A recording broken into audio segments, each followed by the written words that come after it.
Hello everyone, welcome to the channel YK Star Chemistry. Today we will discuss third order reactions. हम chemical kinetics पढ़ रहे थे, तो ये हमारे केमिकल काइनेटिक्स जो टॉपिक है उसकी सीरीज का नई वीडियो है। तो इस वीडियो के अंदर हम रेट कांस्टेंट, इसकी यूनिट्स, हाफ लाइफ और ग्राफ्स के बारे में स्टडी करेंगे। तो एग्जाम पॉइंट ऑफ व्यू से बहुत इंपॉर्टेंट है। तो स्टडी शुरू करते हैं हम कि थर्ड ऑर्डर रिएक्शन क्या होती हैं। तो एग्जांपल से देखते हैं कि A प्लस ए यहां पे प्रोडक्ट बन रहा है हमारा, ठीक है। थर्ड ऑर्डर रिएक्शन क्या थी? सिंपली हमारी A reaction is said to be, अगर हम डेफिनेशन की बात करें, a reaction is said to be third order if the rate of reaction depends upon change in concentration of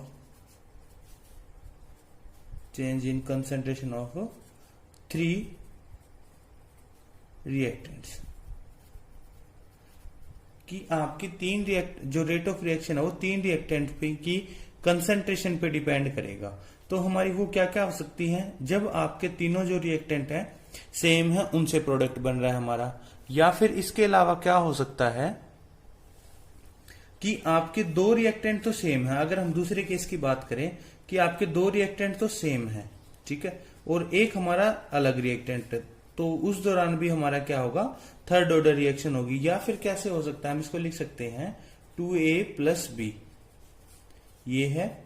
या फिर क्या हो सकता है कि आपका A प्लस 2B, ये आपके दो बी रिएक्टेंट है, सेम रिएक्टेंट है, और एक आपका अलग रिएक्टेंट है। तो उस दौरान आपका क्या होगा? प्रोडक्ट की फॉर्मेशन होगी। तो इसलिए यहां पे भी हमारी कैसी जो रिएक्शन है वो थर्ड ऑर्डर रिएक्शन है। और जब आपके ये क्या है कि तीनों रिएक्टेंट आपके सेम है या उनकी कंसंट्रेशन सेम है, तो उस दौरान आपका प्रोडक्ट बन रहा है। या फिर इसके अलावा क्या हो सकता है? थर्ड केस हमारा कि when all the reactants are different, when all the reactants are different then the product formed. This reaction is also an type of third order reaction. तो हम स्टडी करते हैं फर्स्ट केस से, case first से study करते हैं। When all the reactants are same, इस case को हम स्टडी करेंगे। इंपॉर्टेंट है और आसान भी है, लेकिन वीडियो को पूरी लास्ट तक देखिएगा ताकि चीजें हैं वो आसानी से समझ आए और पूरा जो कंसेप्ट है, यूनिट्स है, इसकी हाफ लाइफ है, ग्राफ है, वो सभी आप बता पाए। तो हम सिंपलेस्ट केस है हमारा, इसको स्टडी कर रहे हैं। 3A gives product. 3A कहां से आया? ए, ये हमारा A प्लस ए, ये हमारा प्रोडक्ट बन रहा है। तो इसको हमने क्या लिख दिया है? 3A हमने लिख दिया है। तो हम लेते हैं कि ये हमारा, जब हमारा जो टाइम 0 है, जब हमने रिएक्शन जो है शुरू नहीं हुई है, तो उस दौरान जो रिएक्टेंट है उसकी कंसंट्रेशन कितनी है? A मोल पर लीटर है। और प्रोडक्ट कितना होगा? 0 होगा हमारा? बिल्कुल भी नहीं होगा। टाइम t पे कुछ समय बाद जो आपका प्रोडक्ट है उसकी कंसंट्रेशन कितनी हो गई है? x मोल पर लीटर हो गई। तो उस दौरान जो कंसंट्रेशन ऑफ रिएक्टेंट होगी वो कितनी होगी? A माइनस x मोल पर लीटर। तो ये हमारे पास आ गया है। अब क्या करेंगे हम? According to law of mass action,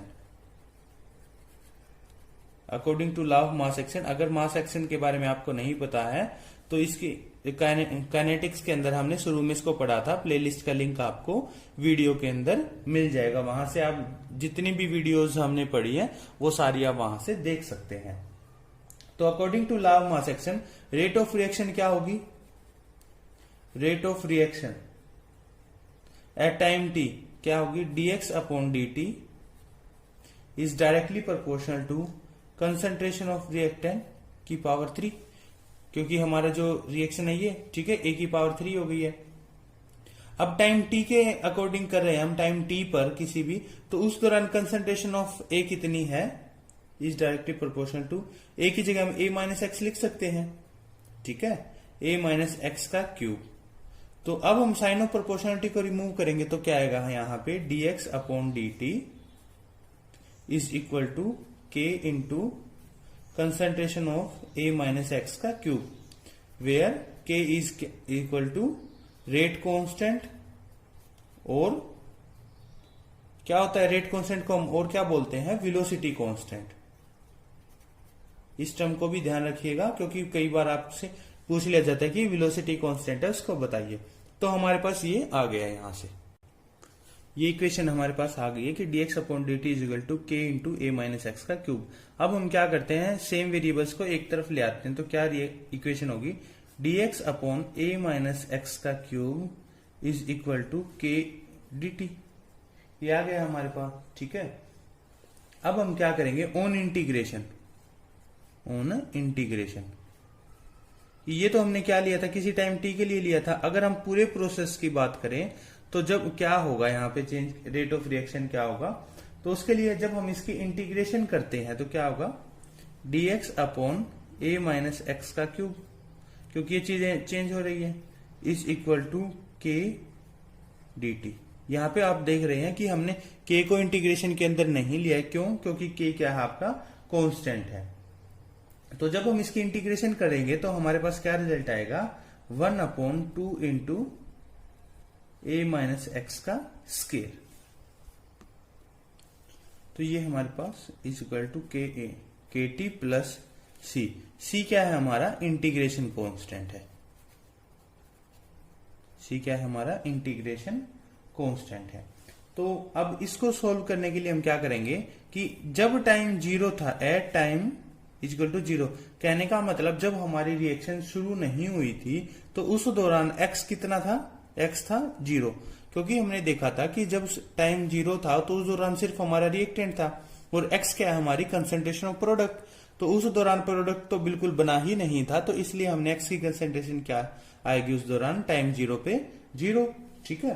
तो इसको हम यहाँ पे पुट करते हैं इस इक्वेशन के अंदर, तो क्या आता है हमारे पास, 1 upon 2 into a minus x की जगह क्या रखेंगे, 0, तो a माइनस 0 क्या हो जाएगा, 0, तो 2a square, 1 upon 2a square is equal to k into t 0 है तो के टी क्या हो जाएगा, 0 इज इक्वल टू सी। तो सी की वैल्यू हमारे पास यहां से कितनी आ गई है, 1 अपॉन 2a स्केयर आ गई है। तो अब इस इक्वेशन को हम सपोज कर देते हैं 1 मान लेते हैं, तो यहां पे लिखेंगे putting value of c in equation first, क्योंकि इक्वेशन फर्स्ट में रखेंगे हम यहाँ पे, ठीक है, क्योंकि हमें इस कांस्टेंट को क्या करना है, यहां से रिमूव करना है, सारी जो है वो हम एक ही टर्म्स में, जो वेरिएबल है उनकी टर्म्स में लेके आने की कोशिश कर रहे हैं ताकि ज्यादा प्रॉब्लम ना आए।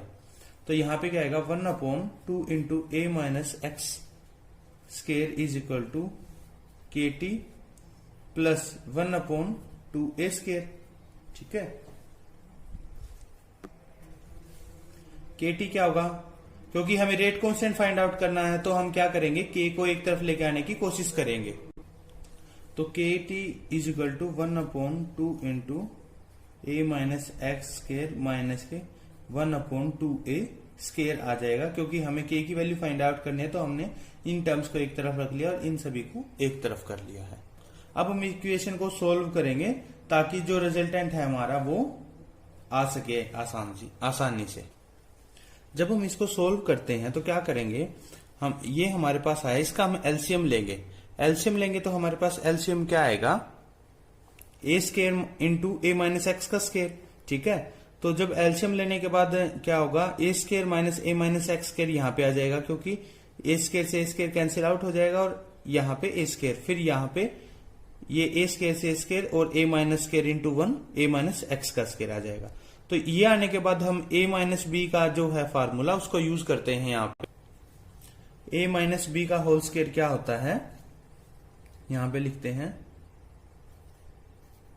a माइनस बी का whole square is equal to a square plus b square minus के 2ab, ठीक है। तो उसको हमने यहां पे यूज किया है, यहां पे कि a square plus b square minus के 2ab, इसको यूज कर लिया। तो जब हम जो बाहर माइनस है ब्रैकेट को ओपन करेंगे तो क्या हो जाएगा, प्लस वाले माइनस और माइनस वाले प्लस में, तो ए स्क्वायर माइनस के एक्स स्क्वायर प्लस 2ax, ठीक है। अब ए स्क्वायर प्लस है माइनस ए स्क्वायर, इससे ये कैंसिल आउट हो गया, तो हमारे पास क्या बचता है 2ax माइनस के x square upon a square into a minus x का होल स्क्वायर हमारे पास बच जाता है।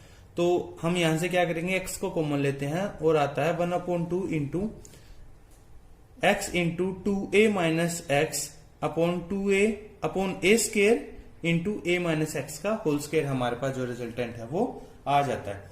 तो ये किसके बराबर था, ये kt के बराबर था, हमने सोल्व किया था यहाँ पे। तो हमने रेट कांस्टेंट की वैल्यू को फाइंड आउट करना है k को, तो k को फाइंड आउट करना, तो हम क्या करेंगे t को राइट हैंड की साइड ले आएंगे, तो ये हमारे पास बनता है k is equal to 1/2t into x into 2a minus x upon a square into a minus x का होल स्क्वायर। तो ये हमारे पास किसकी वैल्यू आ जाती है, rate constant for third order reaction when all the reactants are same. तो उस दौरान जो है हमारे पास ये थर्ड ऑर्डर रिएक्शन के लिए रेट कांस्टेंट की वैल्यू आ जाती है। अब हम इसके यूनिट्स और हाफ लाइफ है उनको डिस्कस करेंगे और ग्राफ को डिस्कस करेंगे। यूनिट्स ऑफ के, कि इसकी यूनिट्स क्या होंगी। तो हमारे पास के का फार्मूला क्या आया था, हम देखते हैं। k is equal to 1/2t into x upon x into 2a minus x upon a square into a minus x का होल स्क्वायर। हमारे पास ये फार्मूला आ गया था। हम जो है इन वीडियोस के बाद एक वीडियो बनाएंगे जिसके अंदर जो आपका रेट कांस्टेंट है, हाफ लाइफ है, उनकी यूनिट्स हैं, उसकी शॉर्ट ट्रिक बताएंगे कि कैसे आप उनको रिमेंबर कर सकते हैं। तो अगर इसकी यूनिट्स की बात करें तो क्या होगी, यहां देखते हैं 1/t क्या है, टाइम है, ठीक है। और ये क्या है हमारी x क्या concentration into 2a minus x, a भी कंसंट्रेशन थी माइनस एक्स भी कंसंट्रेशन है, तो कंसंट्रेशन माइनस कंसंट्रेशन क्या आएगा, कंसंट्रेशन अपॉन ए क्या है, ए आपकी कंसंट्रेशन थी तो यहां पे आएगा कंसंट्रेशन का square into a minus x का स्केयर, यहां पे भी आएगा कंसंट्रेशन का स्केयर। ये हमारे पास आ जाता है। तो अगर हम इनको कैंसिल आउट करते हैं तो इससे क्या हो जाएगा, कंसंट्रेशन इंटू कंसंट्रेशन का स्केयर हो जाएगा, तो उससे ये पूरी कैंसिल आउट हो जाएगी और हमारे पास बचता है 1/टाइम इंटू 1/कंसंट्रेशन का स्केयर, ये हमारे पास बचता है।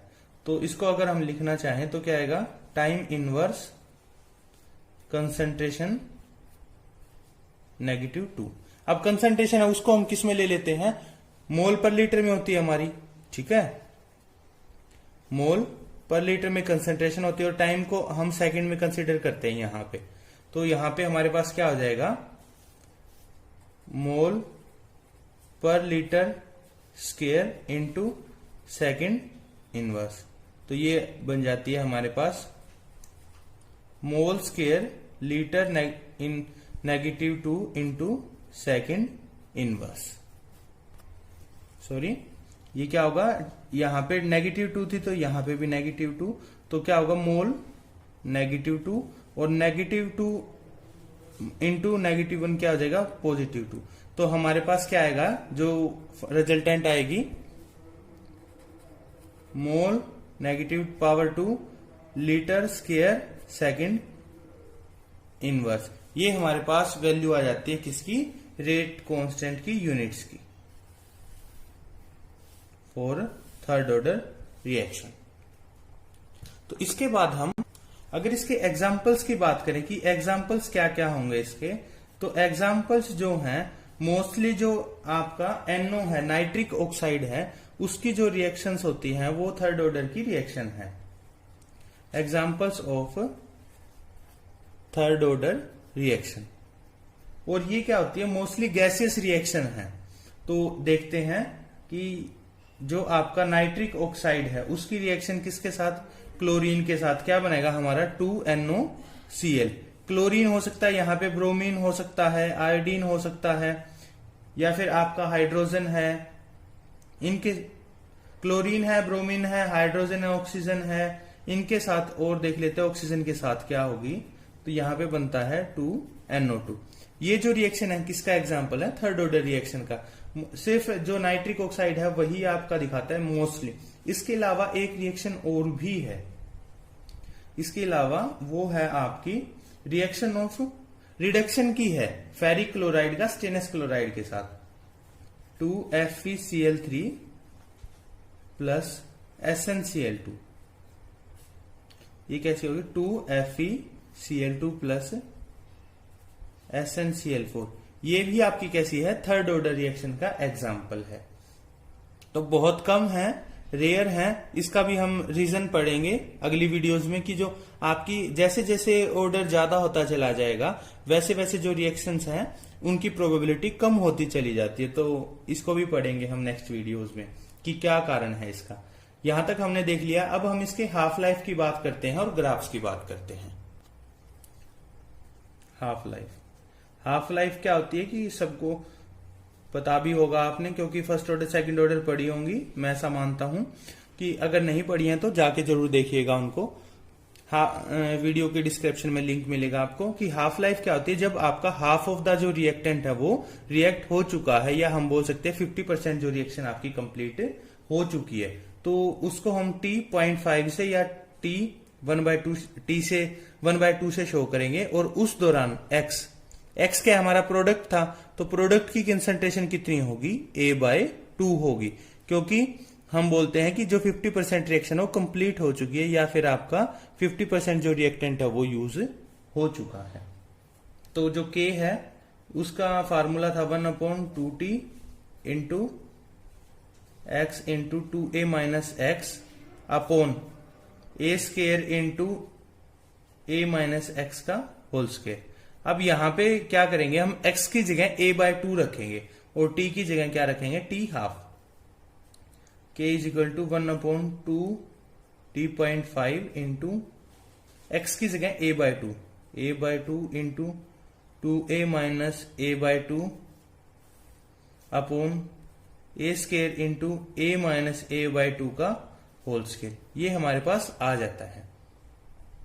इसके बाद क्या होगा कि T.5 is equal to 1/2K into, यहां पे जब हम इसको सोल्व करते हैं तो क्या आएगा, A/2 into 2A minus A/2 कितना आएगा, 3A/2, या फिर सिंपली बोले हम कितना आएगा 1.5 आएगा। ठीक है, 2A माइनस के हाफ। तो सिंपली अगर बोले 2 में से इसका एलसीएम से कर सकते हैं, माइनस के 1/2 2, ये 4A माइनस के A is equal to 3A/2 आ जाएगा। ठीक है, तो हमने इसको लिख दिया है। यहां पे क्या होगा, A square into A minus A/2, half का स्केयर क्या होगा, A स्केयर बाय 4। तो इसको सॉल्व करने के बाद हमारे पास आता है 3/2K A स्केयर। जो T हाफ की वैल्यू है वो आती है 3/2K A स्केयर आ जाती है। तो ये फार्मूला होगा T हाफ का फॉर थर्ड ऑर्डर रिएक्शन। तो यहां से हम बोल सकते हैं कि जो T हाफ है, T half is inversely proportional to square of initial concentration of reactant. तो फॉर थर्ड ऑर्डर की जो T हाफ है वो क्या होगा, इनवर्सली प्रोपोर्शनल होगा square of initial concentration of reactant की। तो यहां से हमने जो हाफ लाइफ थी थर्ड ऑर्डर रिएक्शन के लिए उसकी वैल्यू को फाइंड आउट कर लिया है। अब हम ग्राफ की बात करते हैं। ग्राफ किस किस के बीच में, 1/A minus x square versus T के बीच में। तो हमारे पास इसी इक्वेशन को हम यूज करके करेंगे, 1/2T into x upon 2A minus x upon A square into A minus x का होल स्केयर। इसी से हम क्या करेंगे, इसका जो ग्राफ है उसको ड्रॉ करते हैं। तो जब ग्राफ ड्रॉ करते हैं हम 1/a माइनस एक्स स्क्वायर, जब हम ग्राफ ड्रॉ करते हैं 1/a minus x square upon यहां पे किसका, t टाइम। तो x एक्सिस पे हमने t लिया और y एक्सिस पे हमारा 1/a माइनस एक्स स्क्वायर के बीच में। तो जो आपका ग्राफ आता है वो कैसा आएगा, स्ट्रेट लाइन ग्राफ आएगा यहां पे। तो ये कैसे है, स्ट्रेट लाइन इक्वेशन है आपका ये जो है, और जो ग्राफ है वो इस टाइप का आएगा यहां। तो इस प्रकार हमने देखा कि जो हाफ लाइफ है, यूनिट्स ऑफ रेट कांस्टेंट और ग्राफ है, हमने उसको स्टडी किया है इस इक्वेशन, इस लेक्चर के दौरान। अगर वीडियो आपको पसंद आई है तो लाइक जरूर कीजिएगा। Thank you.